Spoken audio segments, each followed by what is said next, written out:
আসসালামু আলাইকুম প্রবাসী ভাইয়েরা, আজকে একটা দুঃখের সংবাদ নিয়ে আসলাম। সংবাদটি হলো যে এক বাংলাদেশি ভাই নিঃস্ব, এক বাংলাদেশি দালালের কারণে। তো ভাইটির নাম হচ্ছে জানাল। ভাইটির ডিস্ট্রিক্ট হচ্ছে এলাকা নারায়ণগঞ্জে। তো তিনি গত মার্চে সিঙ্গাপুর এসেছিলেন। আসার পর এজেন্ট তাকে কিছুদিন হোটেলে রেখেছিলেন, কোনো কাজ দেয়নি। তারপর গত 5 জুলাই তিনি থাকার জায়গা না পাওয়ার কারণে তিনি সিমলেম স্কোয়ারের সিটি স্কোয়ার মলের এক গার্ডেনের মধ্যে বসেছিলেন অনেক রাত পর্যন্ত। তো পুলিশ আসে, পুলিশ আসার পর তাকে জিজ্ঞাসা করে বিস্তারিত, তখন সে বিস্তারিত বলে। তো যারা আমার চ্যানেলটি এখনো সাবস্ক্রাইব করেননি, দয়া করে চ্যানেলটা সাবস্ক্রাইব করে বেল আইকনে ক্লিক করে দেন, ভিডিওটা শেয়ার করে দেন। তো যাই হোক, আমি বিস্তারিত বলতেছি। বিস্তারিত হলো এই যে যে ওই ভাইয়ের বাবার এক বন্ধু ওনার বাবাকে এসে বলল যে এক এজেন্ট আছে, যে সে সিঙ্গাপুরে ডায়েরি ফার্মে লোক নিতেছে, তোমার ছেলে দিবা কিনা, একজন লোক শর্ট।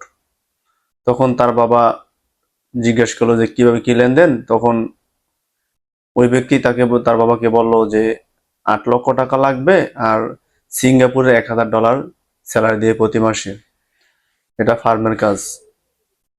তখন সেও রাজি হয়ে যায়, খুশি মনে আনন্দ যে সিঙ্গাপুর যাবে, অনেক টাকা বেতন পাবে। কিন্তু দুর্ভাগ্যবশত আসার পরে এই পরিণতি হবে সে জানতো না। তারপর তার বাবা রাজি হলো, ভিসা প্রসেসিং হলো, আইপিএ হলো। হবার পরে 7 লক্ষ টাকা দেওয়ার পর তিনি সিঙ্গাপুরে আসেন। কথা হয়েছে যে 7 লক্ষ টাকা বাংলাদেশে দিবে, সিঙ্গাপুরে আসার পর কাজ করে 1 লক্ষ টাকা পরিশোধ করবে। তো আজকে ভাইটি কোম্পানিতে কাজ করতে পারতেছে না, তার কোম্পানির সাথে এমন কথা বলেছে।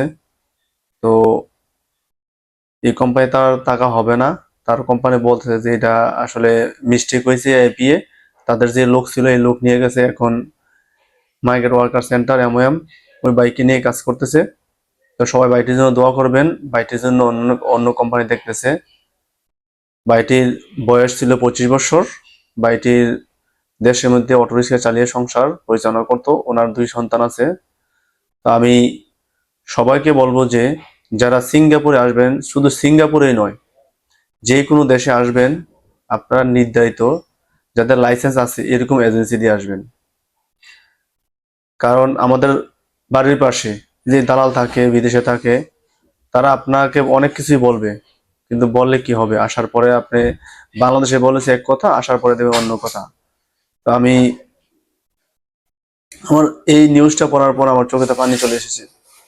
নিউজটা প্রকাশিত হয়েছে 5 জুলাই সিএনএ নিউজে।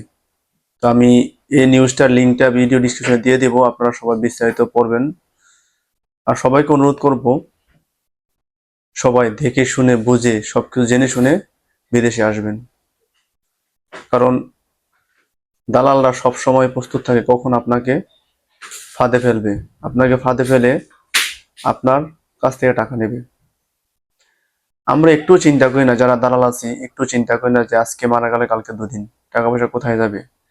হ্যাঁ, ওই বাইকটির কাছ থেকে 7 লক্ষ টাকা নিয়েছে, এখন নেওয়ার পরে যদি তাকে কাজ দিত, সে কাজ করতে পারতো, অনেক টাকা নিল, তার কোনো সমস্যা হতো না। কিন্তু আজকে বাইটি নিঃস্ব। আমার ক্ষেত্রে এরকম হয়েছিল, আল্লাহ পাকের রহমতে সবার দোয়ায় আমি এমএমএ শরণাপন্ন হয়েছিলাম, এমএম আমাকে অনেক যথেষ্ট হেল্প করেছে। এই জন্য আমি সিঙ্গাপুর মিনিস্টার মেন পাওয়ারকে স্যালুট করি।